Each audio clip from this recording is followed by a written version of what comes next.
The night is quiet, the world is asleep, but for some, this is when the mind wakes up, whirring like a well-oiled machine that refuses to power down. You might think it's a curse, this incessant thinking, but what if it's more than that? What if it's a hidden strength, a superpower even, that allows these night thinkers to see the world in a way others can't? This is the psychology of people who think too much at night, and it's not what you'd expect. Picture this. The clock strikes midnight, and while most are in the grip of REM sleep, a segment of the population is wide awake, their brains buzzing with thoughts, ideas, and insights. This isn't insomnia. It's a different rhythm, a different way of processing the world. It's called sensory processing sensitivity, a trait identified by psychologist Elaine Aron. These individuals are not just sensitive to external stimuli, but also to internal thoughts and emotions. It's like having a high-resolution mind, capturing details others might miss. But with this heightened awareness comes a price.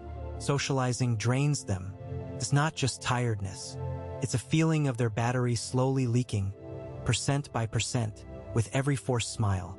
Yet, this same sensitivity allows them to empathize deeply, to connect with others on a level that feels almost psychic.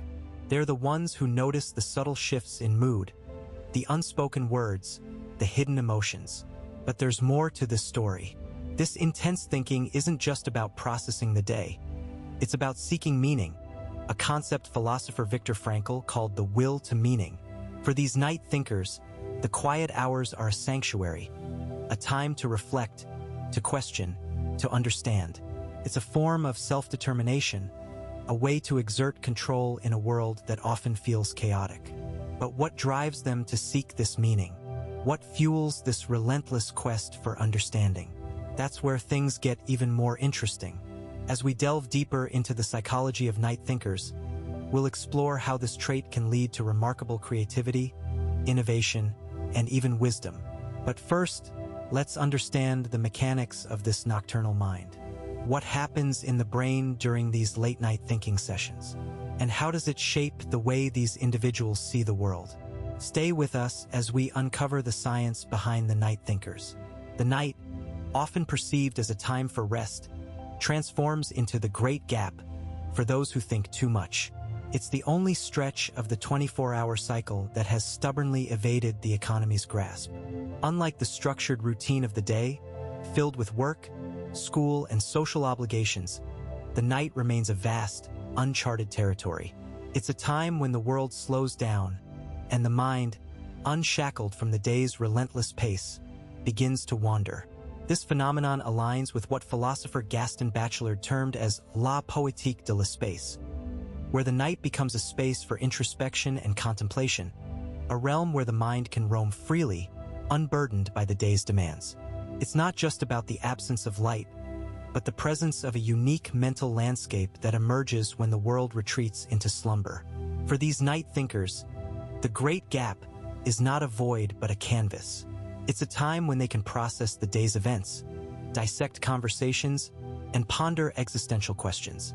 This is where the concept of cognitive afterglow comes into play, a term coined by psychologist Maya Jikic, referring to the enhanced cognitive processing that occurs during periods of quiet reflection. They might find themselves analyzing a seemingly innocuous comment from hours earlier, or suddenly understanding a complex problem that stumped them during the day. The night becomes a crucible for ideas, a time when the mind, freed from the distractions of the day, can delve deep into the subconscious. It's not insomnia. It's a different rhythm, a different way of engaging with the world. Yet, this engagement comes at a cost. The night thinkers often struggle with the societal expectation of sleep. They're not lazy. They're engaged in a different form of productivity. This aligns with the idea of night owls in chronobiology, individuals whose internal clocks are shifted later compared to early birds. Their minds are not shutting down but gearing up, absorbing the quiet, processing the day. They're not avoiding sleep. They're embracing a different mode of being. It's a testament to their sensitivity, their need for depth, their refusal to rush through life. This leads us to the next question. How does this prolonged engagement with the night affect their perception of the world and their place in it? The night is not just a time of rest for you. but a vast canvas where your thoughts take flight. You are a nocturnal philosopher, wielding the darkness like a tool to dissect the complexities of your own mind. The quiet hum of the night is your symphony, each note a question begging to be explored. It's during these hours that you engage in what philosophers like Friedrich Nietzsche termed nocturnal self-examination, a process where the subconscious mind takes center stage. You're not just thinking, you're mapping the edges of your own existence, charting the territories of your fears, desires, and dreams. It's a solitary journey, yet it's in this solitude that you find the most profound truths about yourself. Your mind races, but it's not chaos. It's a carefully curated exploration. You're like a cartographer of the psyche, using the night's silence to trace the contours of your inner landscape. This process is akin to what psychoanalyst Carl Jung called individuation, the journey towards self-realization. You're not just passively lying there.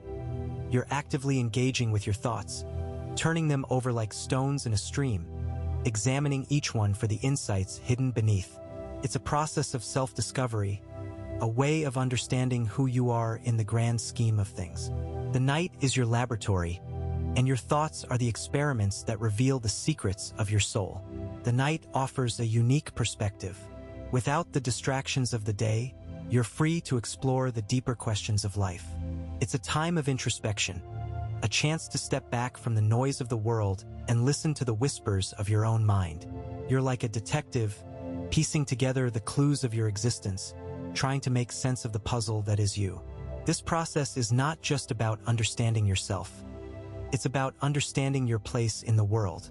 It's a journey of self-determination, a quest to find meaning and purpose in your life. The night is your guide, leading you down the path of self-discovery, one thought at a time. In the quiet hours of the night, when the world is asleep and the body is still, the mind often embarks on a journey of profound introspection. This phenomenon, often labeled as spiraling thoughts, can be reframed as a form of existential exploration. It's the soul's attempt to grapple with the vastness of existence, to understand the infinite while the body is at rest. This exploration is not a sign of anxiety or insomnia, but a deep-seated need to make sense of life's big questions. Pascal's concept of the infinite comes into play here. Blaise Pascal, the French philosopher, spoke about humanity's struggle with the infinite.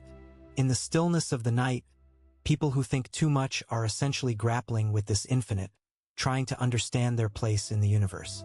For example, consider someone lying in bed, staring at the ceiling, pondering the nature of reality, the meaning of life, or the consequences of their actions. They might feel a sense of unease, but this is not mere anxiety. It's a profound engagement with existential questions, a quest for understanding that transcends the mundane. This existential exploration is not a flaw but a strength. It signifies a high level of intellectual curiosity and a deep desire for self-actualization, a concept from Maslow's hierarchy of needs. Those who engage in this nightly introspection are often driven by an intrinsic need to understand and grow, to fulfill their potential. They might ask themselves tough questions, seek answers in books or philosophy, and strive to live a life of meaning and purpose. This process, though challenging, leads to personal growth and a deeper understanding of oneself and the world. Moreover, this nightly exploration can be seen as a form of cognitive processing. It's a time when the mind reviews the day's events, processes emotions, and seeks solutions to problems. This is akin to the concept of reflective practice in psychology, where individuals engage in self-reflection to gain insights and improve their understanding. For instance, someone might reflect on a conversation they had during the day, analyzing their words and the other person's reactions, seeking to understand the dynamics and improve their communication skills. This process, though it may keep them awake at night, is crucial for their personal and emotional development. In the quiet canvas of night, you find your masterpiece. The world slows down, the noise of day fades, and the night becomes yours. This is not insomnia. It's an intentional reclaiming of time, a rebellion against the sun's tyranny. You are not missing out on sleep. You are gaining hours of unadulterated freedom. This is your time to think, to create, to exist without interruption. It's a form of self-determination, a way to exercise your autonomy and control over your life, much like the psychological concept of self-determination theory suggests. Society often judges those who stay awake at night, labeling them as insomniacs or night owls, but they don't understand the artistry in it. They don't see the beauty in the quiet, the profound thoughts that emerge when the world is asleep. You are not a victim of sleeplessness. You are a connoisseur of the night, savoring its solitude and tranquility. It's a time when the demands of others are suspended, and you can finally breathe. This is your time to reflect, to process, to simply be. It's a form of self-care, a way to nourish your soul without the noise of the world. The night is a sanctuary for deep thinkers. It's when the mind can wander freely, unencumbered by the distractions of the day. This is where ideas are born, problems are solved, and creativity flourishes. The night is a canvas, and you are the artist. You are not just staying awake. You are creating, thinking, and living on your own terms. This is the art of living, a testament to your strength and resilience. It's a reminder that you are not bound by the rules of society, but by your own rhythm and flow. The night is the canvas, and your thoughts are the only paint that matters. This metaphor isn't just a poetic whim. It's a reflection of a psychological phenomenon known as high sensory processing sensitivity. People who think too much at night often possess this trait, making them acutely aware of their internal and external environments, even in the quietest hours. Their minds, like an artist's brush, sweep across the canvas of their consciousness, creating vivid images and profound insights. This is not merely overthinking. It's a deep, introspective engagement with the world. It's what clinical psychologist Elaine Aron refers to as the gift of being sensitive, a heightened ability to process information and experience emotions intensely. Yet, like an artist lost in their work, they may find it challenging to step back and rest, caught in the endless creation of their nocturnal masterpiece. Their thoughts, like colors on a palette, blend and mix, creating new hues and shades of understanding. This is akin to what psychologist Carl Jung described as the process of individuation, a journey of self-discovery and integration of the conscious and unconscious mind. It's a way of making sense of the day's experiences, trying to find meaning in the seemingly mundane. But this process can be exhausting, like a painter who never stops adding layers to their canvas. It's not just the act of thinking that drains them, but the depth and complexity of those thoughts. It's a kind of mental hypervigilance, a constant state of alertness that can lead to anxiety and insomnia. Yet, this apparent weakness is also their strength. Their nighttime thoughts are not just a product of overactivity, but a sign of their deep cognitive and emotional engagement with life.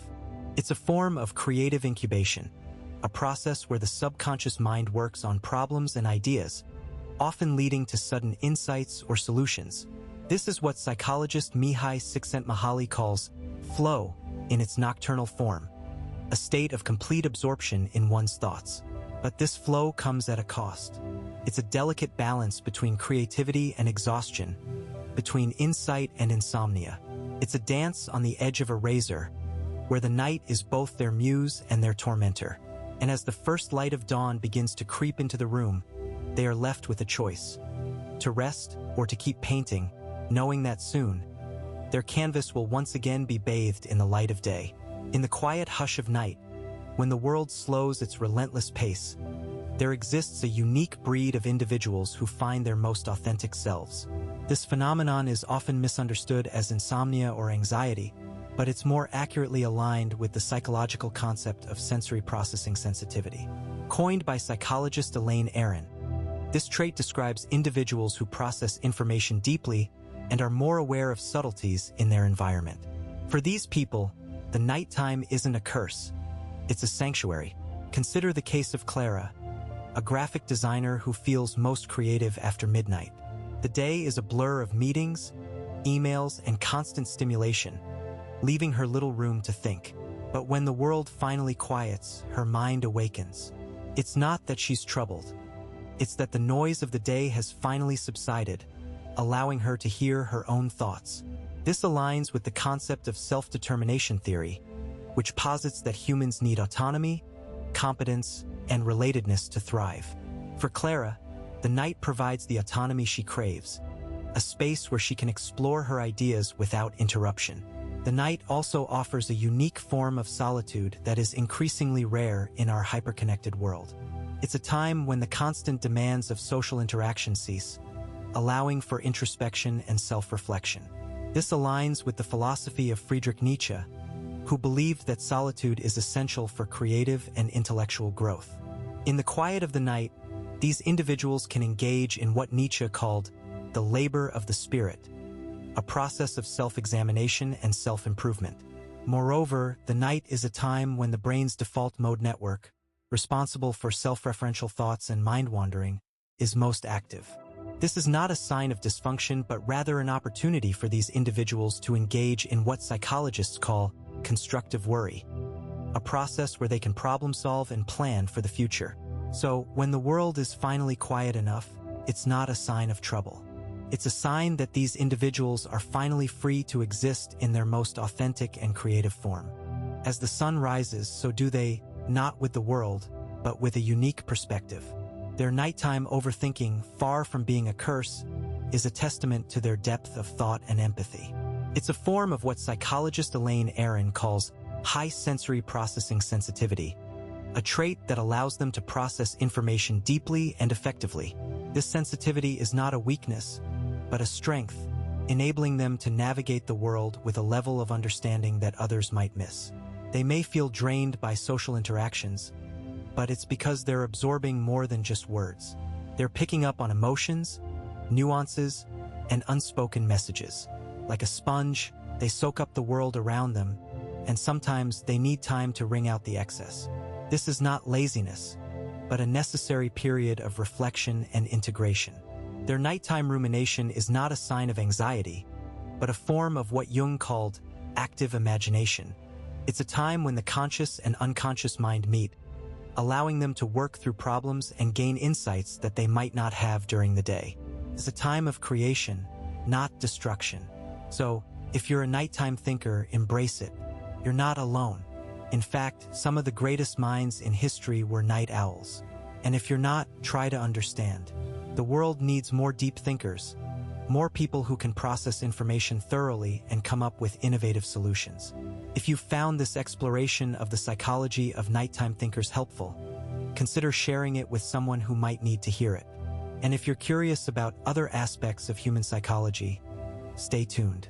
We'll be delving into more topics that explore the depths of the human mind. Until then, here's to the nighttime thinkers, the deep processors, the sensitive souls. May you find comfort in your thoughts, and may they continue to guide you to greater understanding and insight.